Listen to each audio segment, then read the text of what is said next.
urushaho kubaka kuruta kubakira abantu kuri Kristo.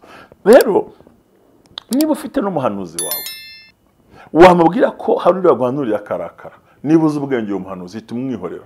Nyamasengesho uwo perezida wo kuyora muri korari uwo mubana wese niba yifitemo guca abantu mu bice no magambo yo kubateranya no kurwanisha, uwo muntu mugendere kuri kubabe ngo ariko ndabinginga mwirinde abazana byo kubatandukanya. 18 ngo kuko abameze batya atari imbata z'umwami Yesu Kristo, ahubwo ari izinda zabo, kandi imitima batagira uburiganya bayohesha amagambo meza, bakoresha ibindi bimenyetso ngo genda ufuru twaturye ugira ukunuko yewe gitangaza kikaba. Ariko hazaduka biyita ndetse n'abahanuzi b'abanyabinyoma bakorana n'abaruzi, kuko ikinyoma cyose ni Satani. Satani ari abibinyoma. Noneho n'umuntu w'umunyabinyoma akora na Satani. N'ubwo buryo basanga baje kwangiza ibyawe burundu. Umuntu wese uzanze kubura ngo zana amafaranga ngusengere, zana amafaranga bigende bitya, ukagira ngo ni service uri kugura. Nibuze ubwenge, funga iyo telefone, block uwo muntu. Yagombye gukora gusengeye, wowe ukazabana kuko gushimira umukozi w'Imana, wagombye kubikora ku rwego rwawe, ariko ubigusabye umwanya ngo kugira ngo Imana ivuge yantumye ngo mpaye amafaranga kugira ngo ikintu kiveho. Oh my gosh, kamabi imuha amavuta ngo gende uyasuke kuri bariya, ubuzima buhinduke. Amavuta kandagira amateka, ubuzima bugahinduka. Amahoro y'Imana n'umugisha w'Imana ukomeze kubana namwe mwese, kandi data wa twese abarengera bambika imbaraga mu buryo budasanzwe. Umugisha w'Imana ukomeza kubana namwe.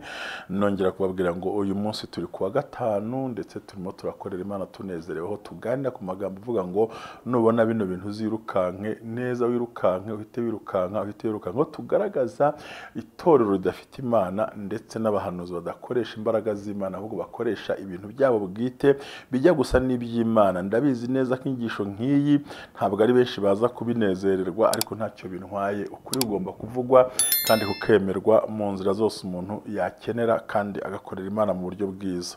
Rero data wa twese akugire neza, ukomeze aho uherereye hose.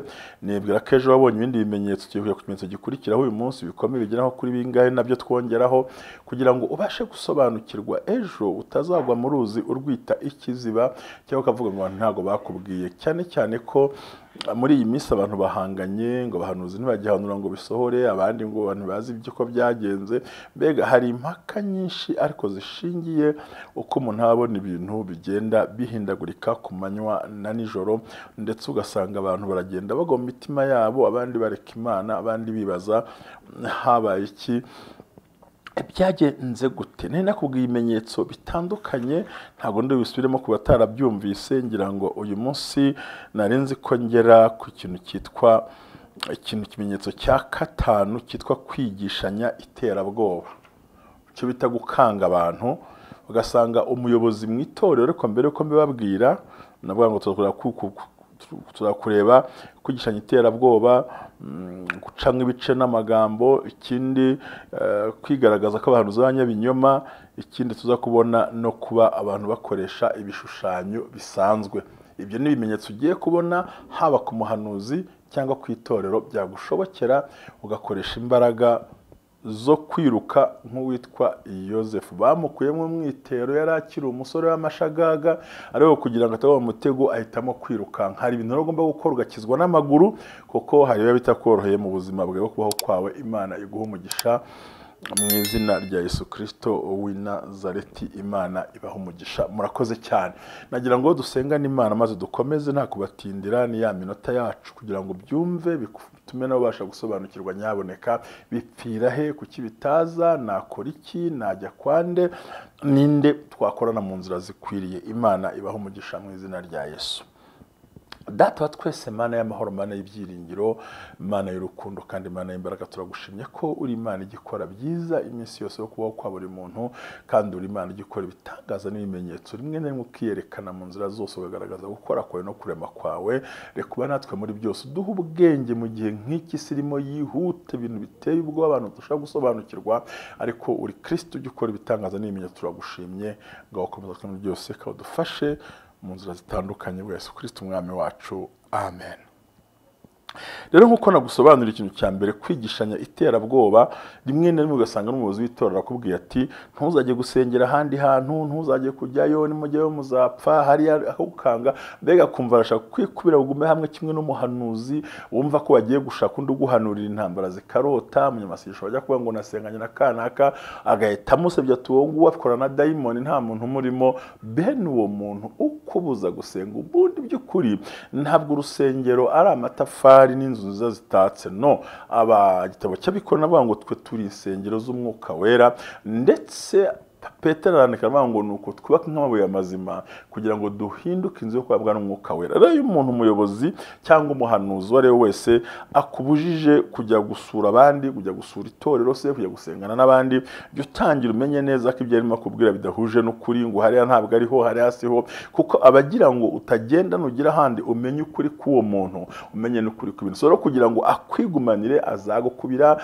azavuga ko kandi basenga inzoka biri atari byo, utajya mu bahanuzi, akwite kujarajara, akwite kutagira gahunda, ariko agira ngo akugumane hafi aho ngaho, ndetse rimwe na rimwe bizanagutere kumva rero waramya nk'umuntu uri aho ngaho. Biba ku itorero, bikaba no ku muhanuzi, atumva kundi mwahanura, tundi yasengera tuwose imwemera, mbere ugasanga hariho kugira ngo bakubike, bagushyira ahantu, baguteze ikigeragezo. Rero ibyo bintu akenshi uzasanga harimo ikinyoma kigaragara. Uwo muhanuzi n'uwo mushumba niba bigushobokeye, shaka ubwenge ukoresha, kuko Bibiliya ijambo ry'Imana mu Bagalatiya, Paulo yandikiye abigalatiya ababwira ijambo rikomeye, aravuga ngo bene data mwahamagariwe umudendezo, ariko umudendezo wanyu ntimukawugire urwitwazo rwo gukurikiza ibya kamere, ahubwo mukorerane mu rukundo. Amategeko yose asohorera mu ijambo rimwe rigira ngo ukunde mugenzi wawe nk'uko wikunda. Urumva, ntabwo twahamagariwe kuba imbohe z'umuntu, zo kubiza idini abo ari bo bose, uburyo bakoramo n'icyo bakora. Twe twahamagariye kuba abo umudendezo, twahamagariwe kuba abantu bakorera Imana. Rero uzasanga aho hantu nimujya nimugende kuki bagiye hariya, mbega ashaka ugume hamwe ntiwisanzure muri wa mutekano wawe, ahubwo ikintu kizaho kubaho buri gihe uze gusanga ari impamvu ndende zituma akubangamira, ko twahamagariwe kuba umudendezo no kugira ngo dukore iby'umudendezo ariko tutabangamiye abandi. Savuga ati ariko muhanuzi mwahanuranye ntabwo ari we, toro ntabwo ari ryo, mugume hano murazerera muri inzererezi, amagambo menshi kugira ngo agukubire hamwe, utaza no kujya hanze ukamenya ukuri kw'ibintu n'ukuri kudasanzwe. Rero itoro rizima n'umuhanuzi muzima n'umukozi w'Imana muzima n'umunyamasengesho wundi muzima ntabwo abangamira bakora, nabo arabareka bagasohoka naho bakumva ibindi binyuranye, kuko buri tumenyaho igice, duhanura igice, tuvuga igice, ntitubasha kuzura nk'uko Imana yabisobanuye. Rero iyo buri gihe uzasanga bene uwo muntu avuga ati abagiye ahangaha ibyanyu ntibyemewe, ntibikunda, ibyo ntabwo ari byo, ntabwo tubishaka, ibintu byinshi kuko njya mbibona, ugasanga barabangamye, ntujya ahantu ugiye gusengera, ahantu ugiye kwigisha hano n'iki byose. Ariko cyane hakaba hari igihe bakubuza kugira ngo udakurayo imico. Ariko mbamenera ibanga rimwe, nubwo nzanarivuga,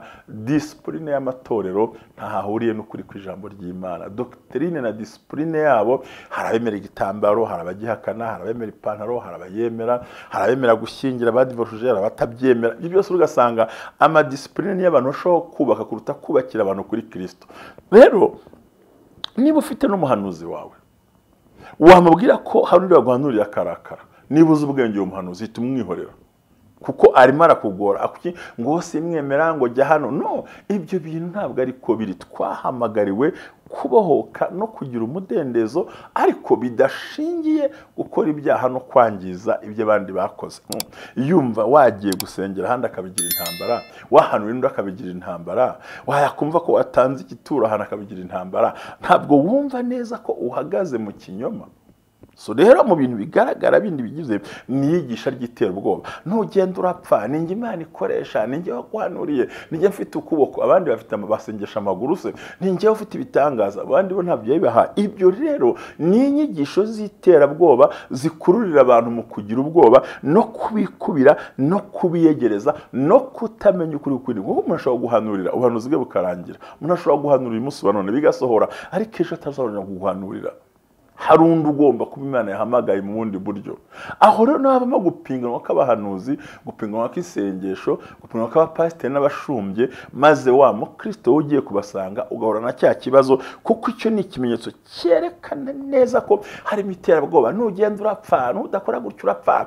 Mbega ugasanga buri gihe bakubitsemo ubwoba ku manywa na nijoro, nta jambo riguhumuriza, nta bintu, ahubwo baragukura umutima mu buryo bukomeye kandi buteye ubwoba. Ni ibintu by'ibibona uwo muntu mukaba muri kumwe, ndakugira inama yo kugira ubwenge no gutekereza no kwibaza icyo wakora kugira ngo usohoke muri izo mbaraga mbi z'abarozi kumwanzi yamaze kubinjirira, ndetse yinjiriye itorero, yinjira n'uwo muhanuzi, nawe ubwo yakwinjiriye. Kuko ibyo urimo wonka, umwana yonka amashereka avuye kuri mama we. So ibyo urimo wakira n'ibyo urimo wumva, ibyo nabyo nibyo bizakurera nawe. Rero ugasanga abantu twavuye mu bupagani ariko twaje mu itorero tumeze nk'abaje kuraguza. Rero icyo gihe havuka za ntambara, maze ugasanga hajeho ubuyobe. Icyo ni ikimenyetso simusiga cya gatanu ugomba kwitondera mu buzima bwawe, ukamenya ngo mbese ndakora nte, ndabigenza gute, ese nzabigenza gute. Yakubuza kubana n'abandi muri groupe, ntusengane n'abariya, ndabyemera pe, hari abo mwasengana bakaba bafite ukundi kuntu, ariko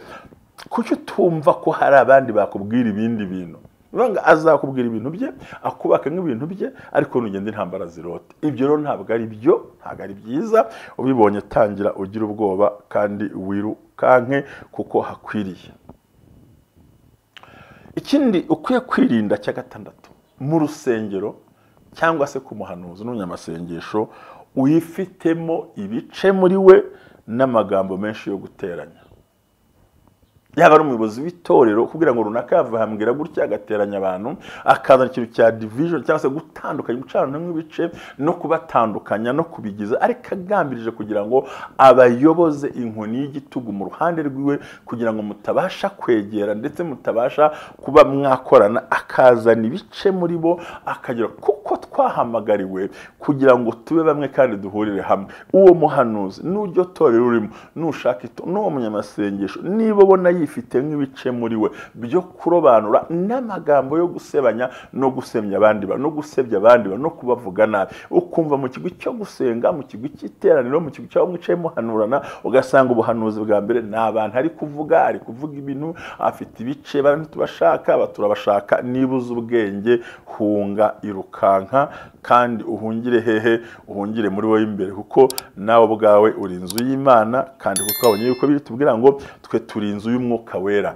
Imana iguhe umugisha kandi Imana igutabare. Twari turi ku ngingo ya gatandatu ivuga ngo aho uzabona amacakubiri, gucanamo abantu ndetse n'amagambo y'amazimwe n'amanjwe, aho hantu nyaboneka menya ngo naho kwitonderwa, naho kumenya yuko umwanzi yamaze kugusaba mu buryo bukomeye, kandi afite icyo agambiriye no kugira ngo asenye umutima wawe. Iyo dusomye ibice 16 by'Abaromani,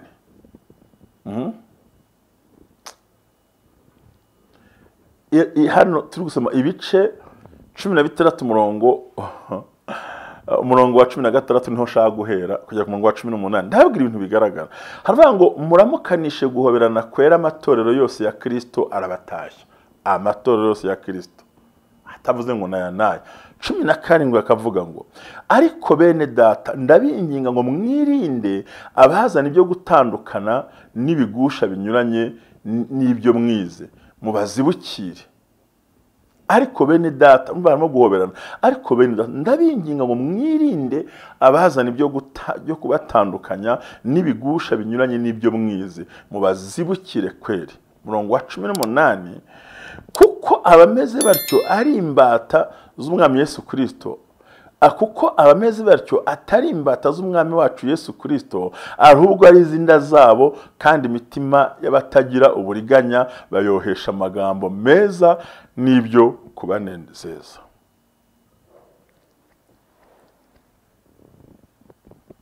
ngo igituma mbabwira ibyo ni ukumvira Imana kwanyu kwamamaye mu bantu bose, cyo gitumye mbishimira. Ariko ndashaka ko muba abanyabwenge mu byiza, mukaba abaswa mu bibi.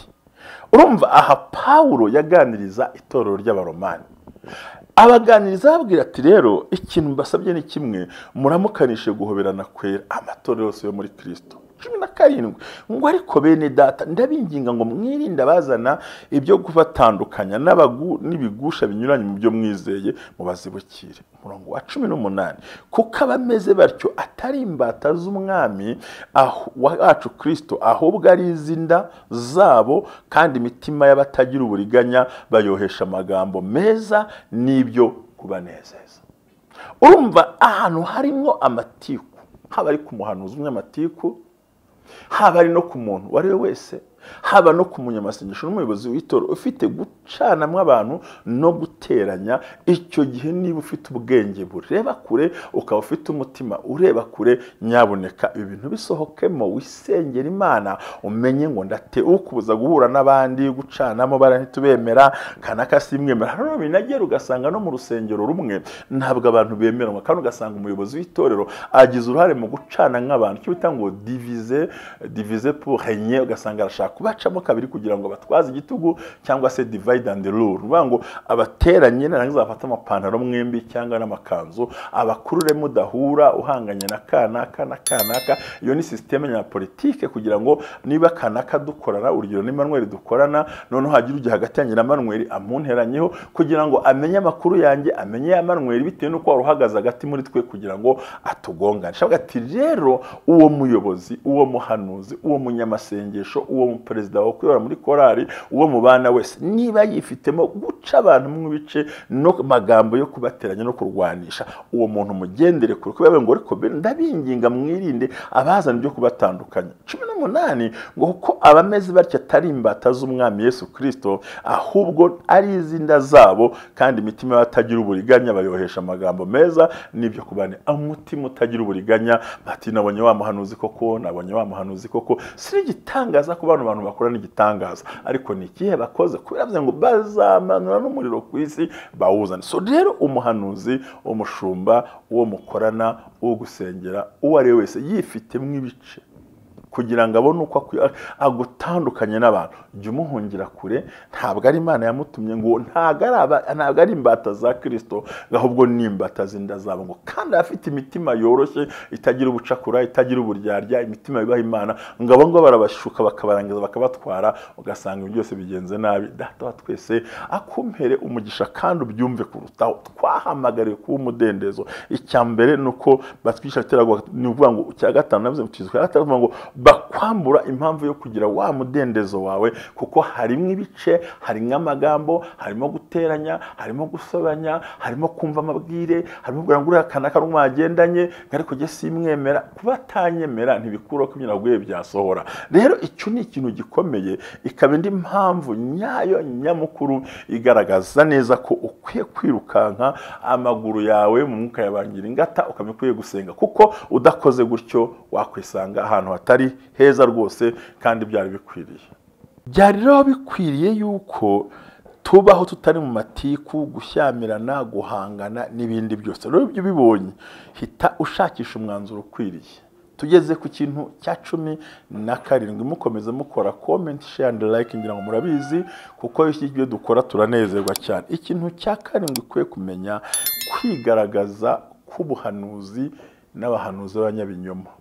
Iyo bagaragara muri rwo rusengero, bibonekezamo bari bagaragara, ariko mbere na mbere se nk'usura inyuma gatoya, ibyo bintu byo gucana gutuma abantu bahangana no kwangana n'amagambo, baba bagira ngo abayobozi b'itorero, abahanuzi, abanyamasengesho baba aribo basengwa, babiyerekane ko bashoboye, ariko ujye ubihunga humura, Imana izagufasha. Rero ikintu cya 7 gikomeye ni ukwigaragaza, cyangwa se kuba hariyo ubuhanuzi bw'ibinyoma n'abahanuzi b'abanyabinyoma, aho bivuga ngo wabatumye nubwo bahagurutse bakavuga. Ni amagambo akomeye cyane usanga muri Yeremiya 23 ngo sinjye wabatumye, sinavuganye nabo, kandi ntabwo narindi kumwe nabo. Urugero rwa mbere, umuntu akubwira ngo zana amafaranga ngo usengere. Niba uwo muntu akubwiye iryo jambo ngo zana amafaranga ngo usengere, hita uhaguruka wirukanke usohoke ugenda, telefone uyifunge, ibintu byose ubizimye niba bishoboka, umuhunge, kuko uwo muntu ntabwo ari umukozi w'Imana kuvuga ngo usengera ngo banzana amafaranga. Niba bigushobokera, niba ubyemera, niba ubizi, irinde icyo kintu. Washimira umuntu ko yagusengeye, ariko ntiyagusaba ngo mbere yuko ngusengera gira ikintu ukora, tanga amafaranga. Ibyo ntabwo ari ukuri, kuko nta rindi zina twahawe gukirizwamo ndetse n'indi zina tugiye kudufasha ukeretse izina rya Yesu Kristo w'i Nazareti.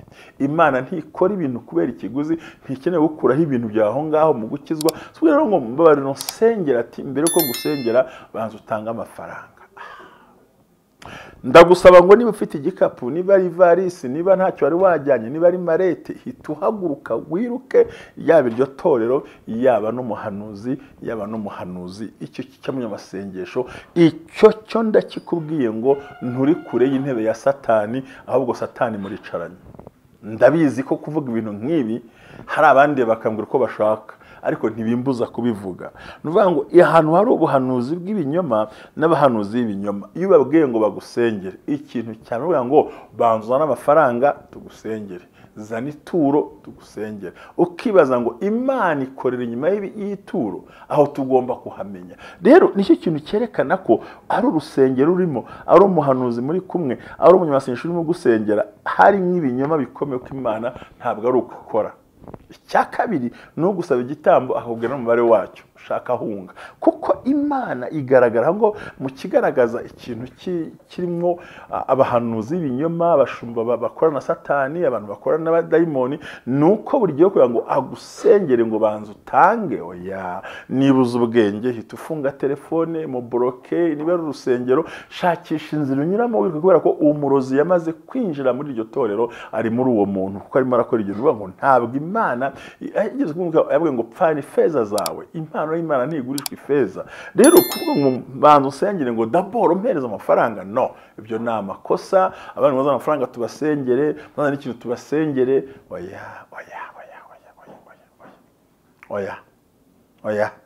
kubumwe bw'abera, oya, kubumwe bw'abera, oya. Igitambo sinagihakana ndacyemera, ariko sinemera umubare w'ukivuga.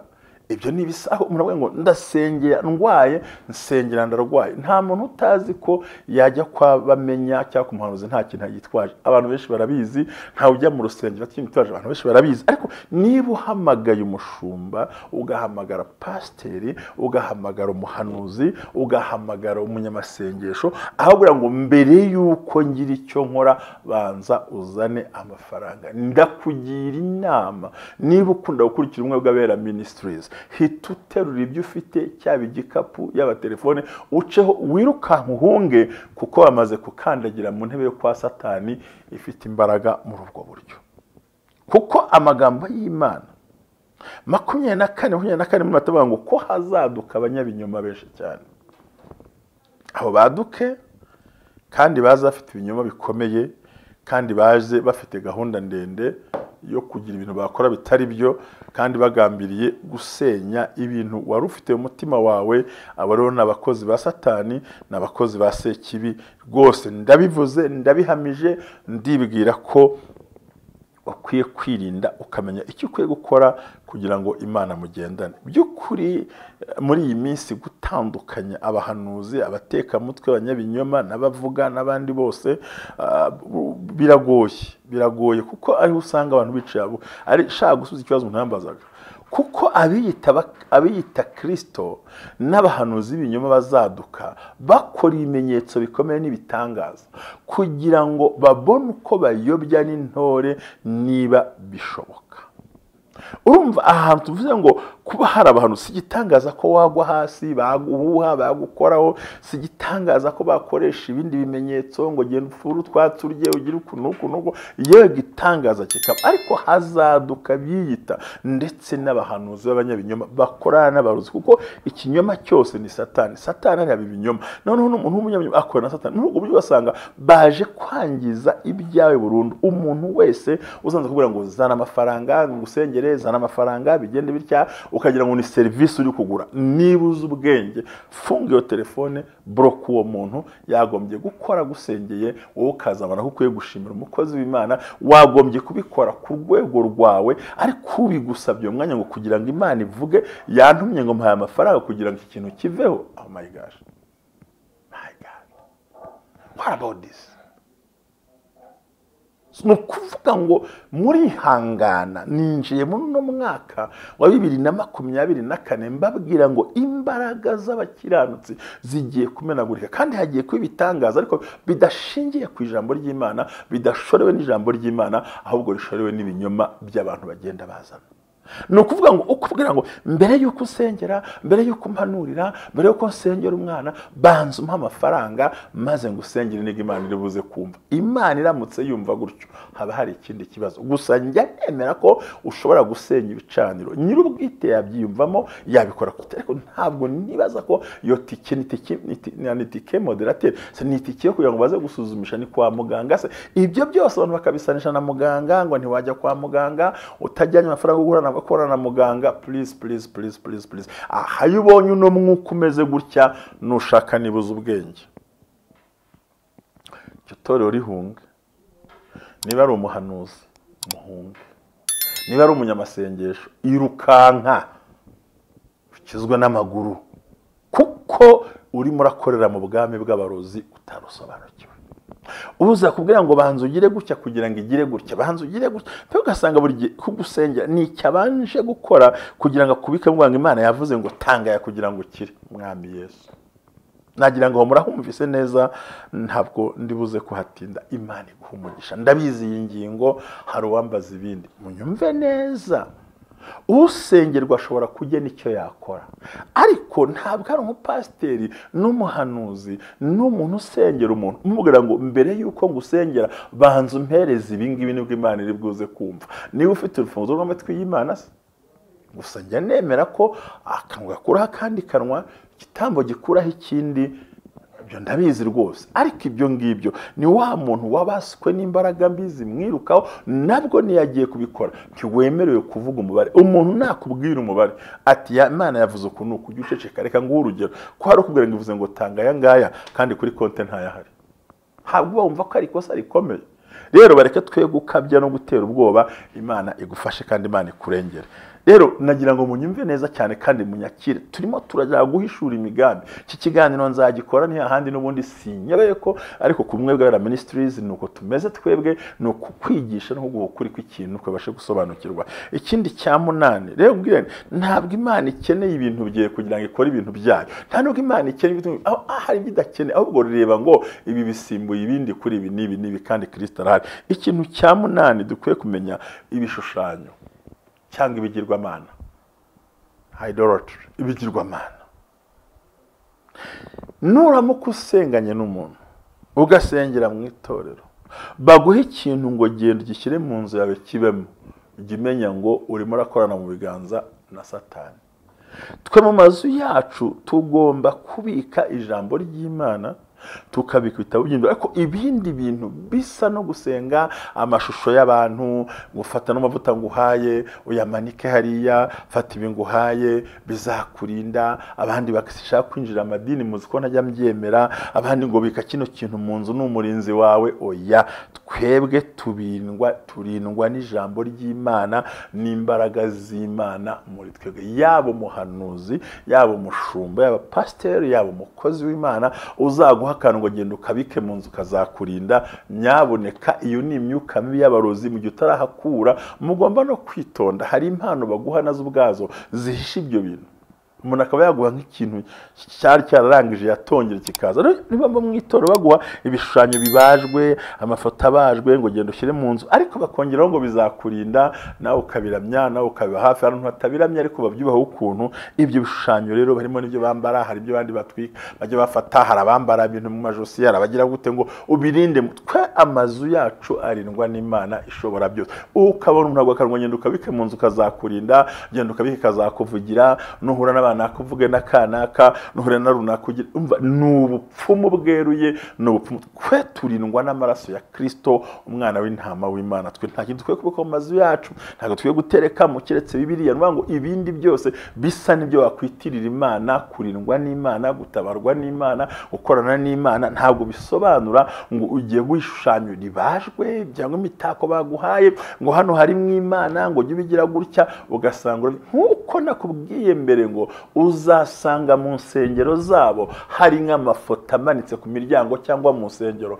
kugira ngo niba uri mu iteraniro rwe kuri musenga Imana kumburi gusenga uguhagaze imbere wikubise imbere y'igishushanyo urahangaha umuntu ngo tware kizakurinda kizagutabara gisa n'Imana nubira gutya hunga wirukanka ugende uvuduke umuhanuzi navuga ngo akira kabiri ugashyire mu nzu kano kabuye Imana izajya kwibukira ikakurindireho ibu Imana kwibukira kwibuye se uri fondasiyo Imana kwibukira kubuye se uri iki ibi byose tugomba kubyirinda icyakora icyo ntahakanye amavuta yera wasengera ukayashyira mu nzu niyo utanayashyira mu nzu kundi wanayisiga wanakora n'ibindi ariko hari utundi tuntu tugozi udukinabonye nibugageze kujya mu Isiraheli rimwe umuyuda nyambika agatambaro gatukura ngo genda ukamwambika kandi ukamuha amadolari 10 ndamwana ariko ndambara agatambaro kaniza amaraso ya Yesu yamaye ndambara ikiko kiyakundinda koko rero urasanga bazaguha utuntu ushyira mu nzu as your protect kugira ngo bashe kwirinda no kurindwa ariko it's not true it's really not true it's really not kuri kwabyo vraiment